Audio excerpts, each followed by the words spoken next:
नमस्कार मित्रांनो, मनोरंजनाच्या क्षेत्रातून दुःखद बातमी समोर आलेली असून एका सुप्रसिद्ध गायिकेचे अचानक निधन झाल्याने तिच्या चाहत्यांमध्ये दुःख व्यक्त केले जात आहे। पाहूयात संपूर्ण बातमी।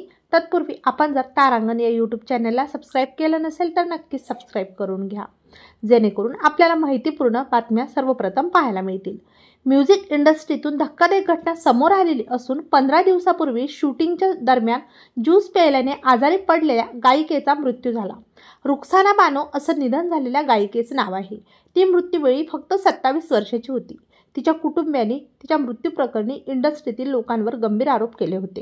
रुक्साना बानो ही ओडिसा इथल्या संबालपुरी इथे राहणारी होती। गेल्या 25 दिवसापासून ती भुवनेश्वर येथील रुग्णालयात उपचार घेत होती, मात्र उपचारादरम्यानच तिचे निधन झाले। संबलपुरी गायिका रुक्साना बानो यांच्या आवाजाचे अनेक चाहते होते। हळूहळू ती लोकप्रियतेच्या शिखरावर पोहोचत असताना ही दुर्दैवी घटना घडली।